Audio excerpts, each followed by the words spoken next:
Hi there, Megan Thompson here with Megan Thompson Coaching, and today we are going to cover whether or not you should lock up the candy for your sensitive kid. This holiday season has all kinds of sugary events, fall festivals at school.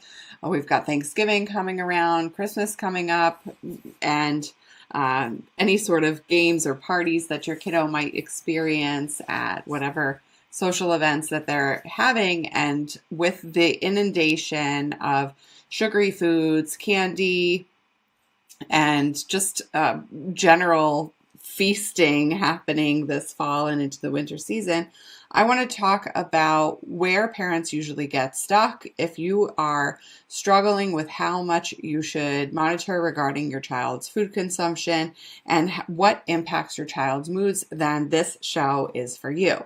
Now, I am going to keep this quick because we're coming at the end of October, and I know that you have a lot on your plate for this week. So I'm going to talk about my 3 main points that I coach our clients on to support you in making empowered decisions in raising a resilient, sensitive child. So whether or not your child has ADHD, fits the criteria for level 1 autism, or is highly sensitive based on their temperament, which is our main specialty here, but there's definitely some overlap with some children. So I never want parents to think that our specialty of helping parents whose kids have a sensitive temperament where they notice small details in the world, they can be easily overstimulated. They are taking in a lot of information and can deeply process that information and can be easily reactive emotionally to that information. You might see that as a layman, that there's a necessity to differentiate whether or not your child has a neurodivergent way of thinking. And you might wonder whether or not you need to understand if your child fits this criteria for their temperament only, or if they also fit criteria for ADHD or autism. And if your child is verbalizing their needs, even in the not the most effective way, if they can speak and they can communicate to you, then this show still applies. So I never want you to think that our work is so narrow that it doesn't fit the kids who fit outside the main Venn diagram here, right? Because sensitive kids can have different needs in terms of their educational needs as well as their behavioral needs. And being the vast majority of my team, we're licensed clinicians. We have over 10 to 15 years, myself 15 years being a clinician experience. We've seen and heard all of the mental health issues that sensitive kids can experience. So I don't want you to think that that this show is just for kids who have a sensitive temperament. Okay, so now what that means is that there are main themes and patterns for sensitive children who have meltdowns that are pervasive, regardless of the genetic core as to why your child is having these meltdowns. Now, as a parent, you might be wondering, why is my kid hitting? Why is my kid yelling? Why is my child only demonstrating negative behaviors at home? Why is my child only demonstrating a lack of empathy at home? They're super compassionate. Outside of the house, they're always pinpointing the child in the most need. They really want to help that underdog kiddo in the community. They're checking in on children and demonstrating worries and care. And like I said, that compassion in the school setting or in sports. And yet there's almost nothing left for their siblings or for you in terms of consideration and collaboration. Why is that, right? Does my child fit criteria for sociopathy, or are they faking it? Are they manipulating it, myself or my child or my spouse or co-parent? And I really want to slow you down. As a parent, you might be wondering why this is happening, and it's also important to understand that if you don't understand where your child is struggling, you'll start to pathologize your child and be seeking information rather than seeking transformation, because information isn't transformation. So understanding the depth of your child's needs is important to an extent. You also need to know what to do. So that's what this conversation is about, because when your child has had a fair amount of sugar You may be thinking that there's a theme here, where your child really struggles with a high sugar intake, and you might be wondering, how do I get out ahead of last year's behavior issues? And I want us to really understand that your child can be demonstrating behavior issues, whether they're taking in a lot of sugar or if they're emotionally dysregulated, no matter their diet. And this is research-backed information that I really want to make sure you're clear on before we move forward in today's show. So if you can notice that if you're parenting your sensitive kid and you're trying to change major behavior problems all on your own, it will require you to make a balance between understanding why your kid is behaving this way and taking specific and strategic action. And if you dive straight into just information consumption, you'll never actually solve this problem, because overconsumption of information will actually confuse you and lead you to have a really hard time making in the moment decisions that follow a process, that follow a flow. Right? And this is one of the reasons why our clients hire us, because sometimes you just want to know what to do when. And if you're doing this on your own without working with a professional, I have to call that out. I think it would be really irresponsible of me professionally to not notice what's going on in the background of how you're parenting. And this show is going to be different in that respect, because if you've just found me, I want to really highlight that tips and tricks are not the forefront of this show. We will show you what works, and we'll talk principally because raising a sensitive kid requires a certain way of thinking and a way of operating as a parent and in managing the household that is different than the norm. Sensitive children are 1 out of every 5. That means 20% of the population. Means you need to parent differently than the average parent. All right. Now, what I will tell you is that our method of parenting is definitely appropriate and effective for all children. We say to our clients, it's life-saving. For sensitive kids, it's life-changing for everybody. So I'm not wanting you to go into the extreme way of thinking that you have to have a completely different mental construct of how you parent your sensitive kid compared to how you parent your non-sensitive children if you're parenting multiple kids. But let's back up and really focus on the topic here and focus on one of the challenges that you might be experiencing. Let's say that your child has come home with a bunch of candy or sweets or treats. They maybe had cupcakes at school or cookies, whatever. And then they're also reporting to you that they just can't wait to just dive right into all of this candy with the red dyes and the sugar and the imbalance of nutrition that candy provides, right? And so I'm a big proponent of balance. I do not, the number one rule here in that I teach my clients and I want you to follow is that restriction leads to fixation. Now, if you're going to make overarching major changes in your family's lifestyle, that is one thing. You can absolutely do that in your household. More power to you. However, if you're going to restrict food around certain holidays, your child is going to really struggle with the fixation around the lack of that if they don't have the emotion regulation skills that they need to accept disappointment, frustration, and to pivot from their imagination. So what is that? Those are resiliency skills. Those are creative thinking skills. Those are creative problem solving skills that your child needs in order to tolerate the changes of having an imaginative, eat whatever I want because it's delicious and I've been thinking about it all day, and hearing no, you can pick 1 or 2 pieces a night. So super important for you to understand. I never suggest to parents that you lock up candy. And so I'm going to give you the answer right away here, first couple minutes into today's show. And what we'll talk about is why, and we'll also talk about what to do instead, right? So another alternative we hear from parents is that they give it back. We give it away. We might donate it, something like that. Switch it out. Absolutely an option for your family. Out of sight, out of mind is definitely a philosophy you could decide to follow. It's relevant for people. When we're talking about changing behavior, if it's not in the house, the child can't get it and sneak it, right? So that is definitely an option for your family.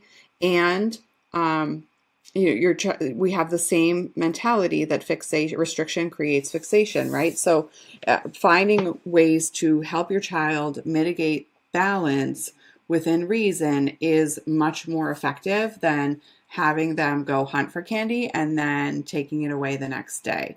I venture to question why you want your child to participate in the holiday or the activities if they are receiving things that they can't actually keep.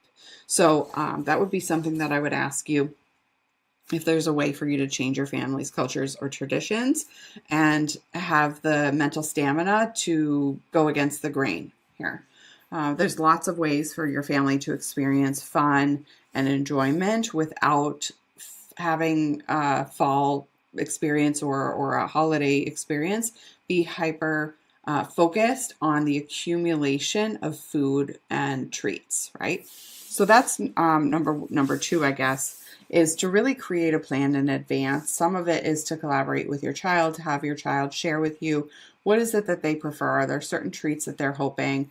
With my daughter, she knows that we don't eat food with red dye, especially certain candies.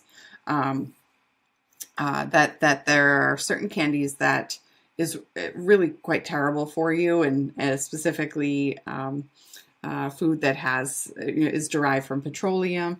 And so she has learned to differentiate between sweet foods like fruit and hyper sweet food treats like candy, licorice, things like that. So we don't over restrict. We do have candy in the house and occasionally buy it. And she also chooses to not over consume it because we've had these conversations, and I teach this process to my clients. So what allows your child to actually tolerate conversations like that is not specifically the words. And this is why I don't placate my listeners with here's what to say to get your kid to actually follow it. That is one piece of the main puzzle that is your child's ability to demonstrate resilience, right?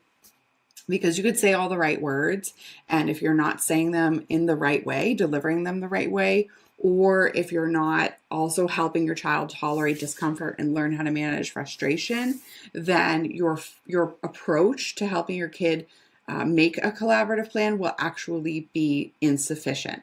And it will feel like the words are what need to change. And sometimes it's not the words.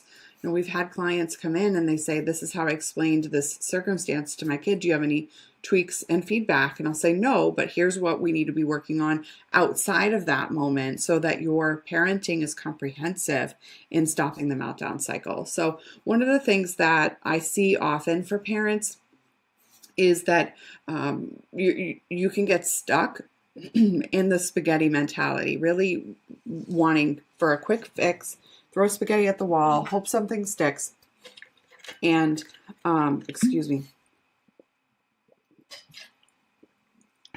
drink of water, and presume that one tactic that sticks is something that you need to repeat over and over and over again.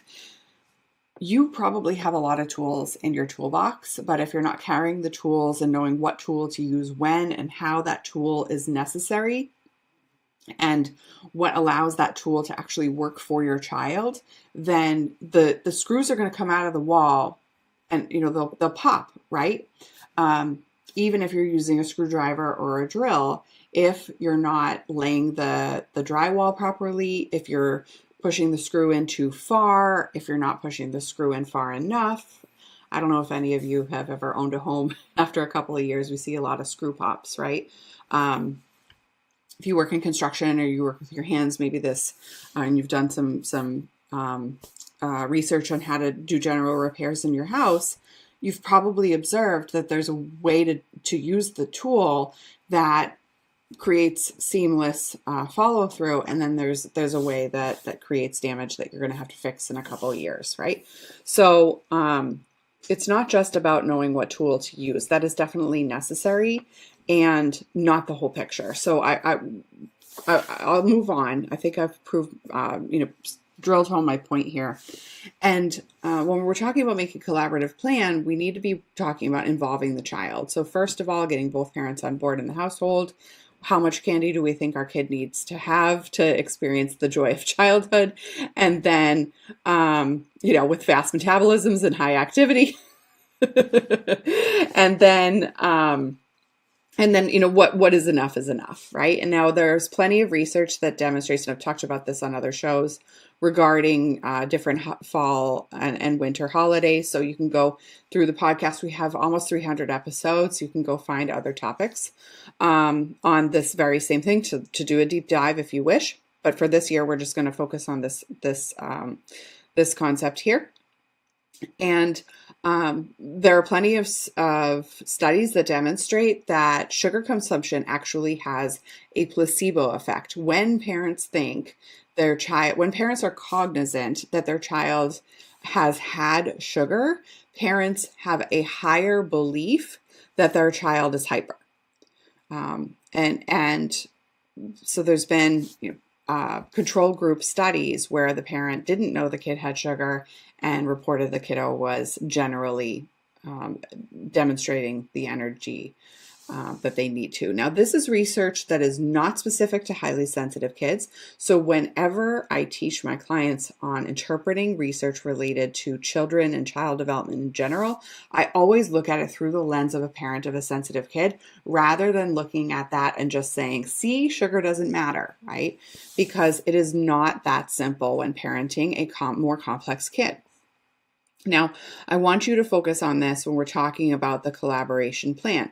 You use that principle to say, in general, most children are less affected by sugar than parents think they are. Okay, great. So my mindset needs to be in check. Number one. Number two, what we also need to observe is that sensitive children have more intense needs for sensory input. Chewing is one. So a craving to chew could be a sensory need, not necessarily a hyperfixation on food. Number two. Number three, related to this in the planning, that your child might advocate, they might ask for certain things, you want to involve them, they tell you what experiences they want to have and what they think about all day, and they need help regulating, right? You also need to pay attention to the physical impact of certain foods. Now, sensitive children can respond to different food and dietary changes, and we know that the gut is the second brain. So, or, depending on who you talk to, it could be the first brain. What you take in can impact your serotonin levels, for example, your dopamine levels for another example. And if your kid is neurodivergent, has ADHD, then that can be a factor. Sugar spikes can reduce your child's ability to maintain emotional stability. So it is one thing to think about. And it's also true that research for kids with ADHD demonstrates only a 10% shift.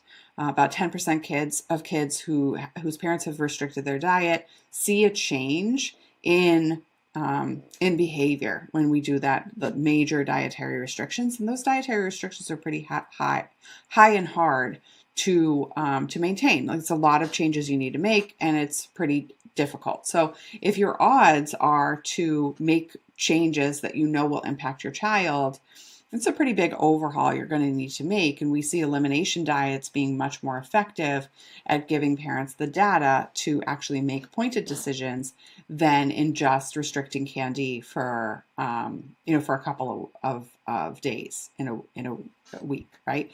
So if you're looking for lasting change and stopping the meltdown cycle, restricting candy isn't going to solve the problem.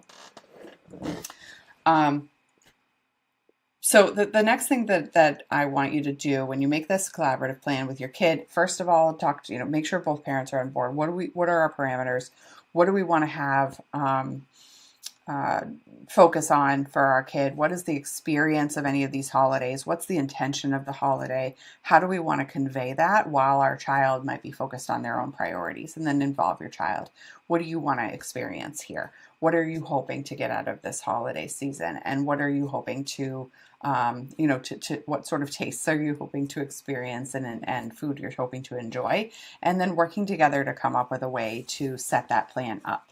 Now, you might be saying, Megan, that works great if my child is calm. If my child is not calm, they're not having this conversation. And if I hint that I'm going to be restricting certain foods, my child will super focus on even the concept of restriction, and then they'll pop off. And this is a sign that your child is stuck in a meltdown cycle. And like I said, restricting Halloween or restricting any other fall holiday or whatever it is that you're celebrating over the course of the next couple of months is in terms of the candy consumption, it is not going to stop the meltdowns, right?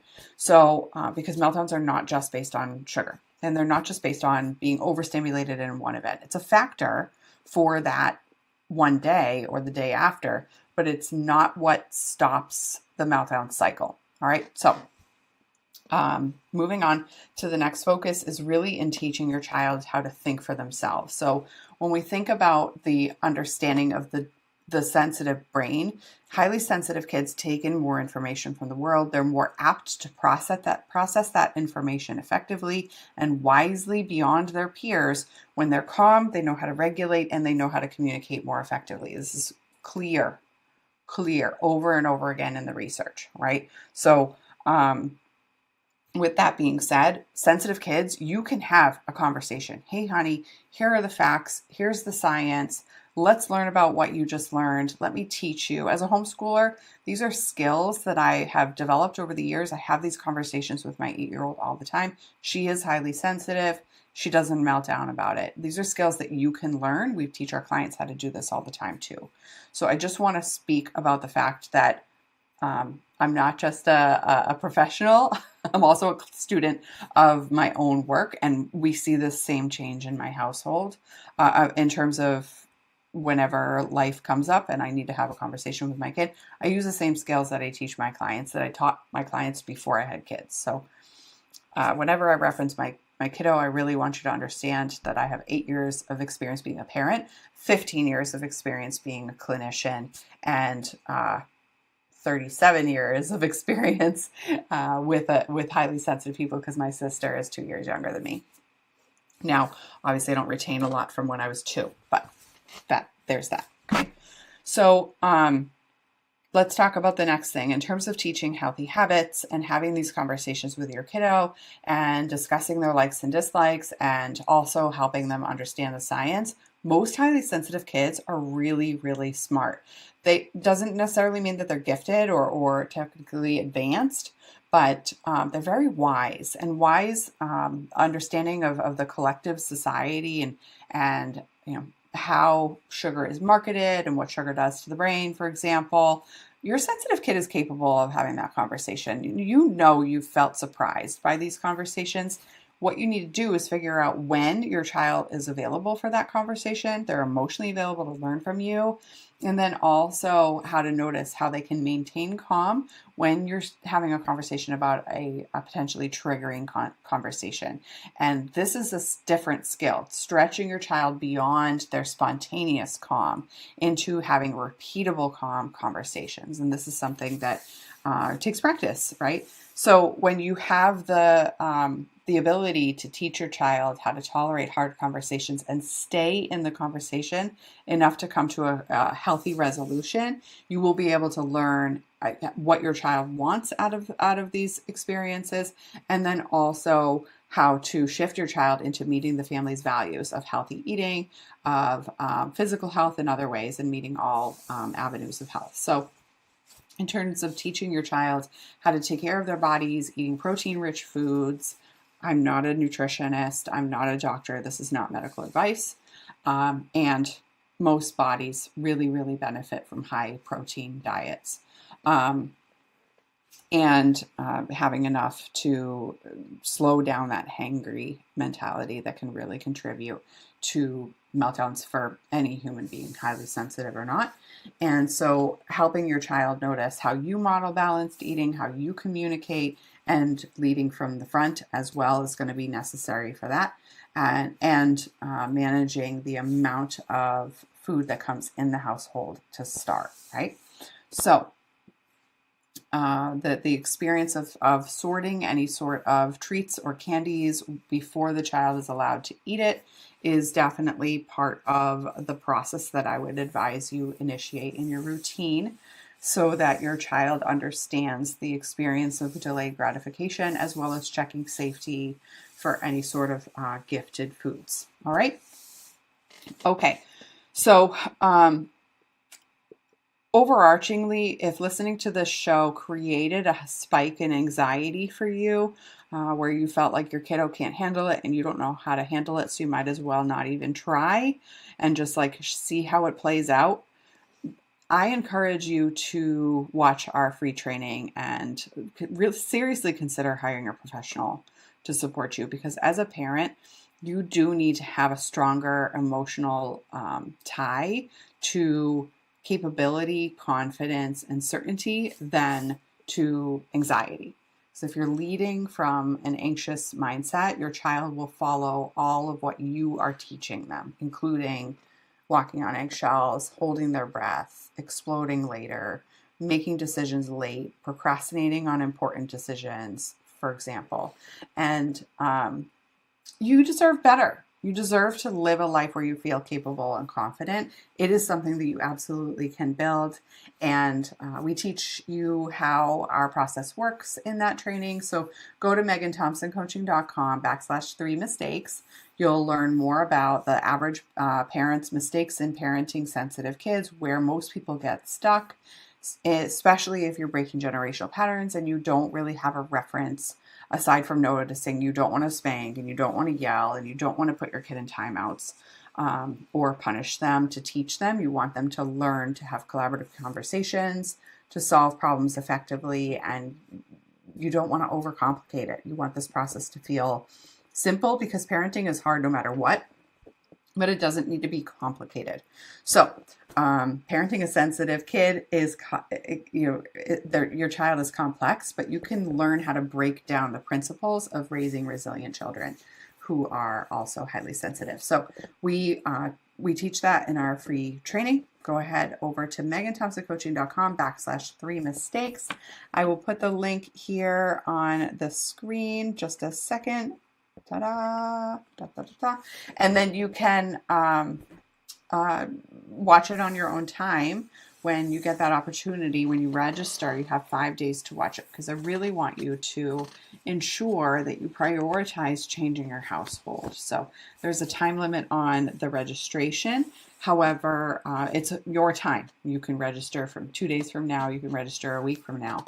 But we always support parents in making sure you have the opportunity to take action without enabling kicking the can down the road. So as a good coach will do. All right.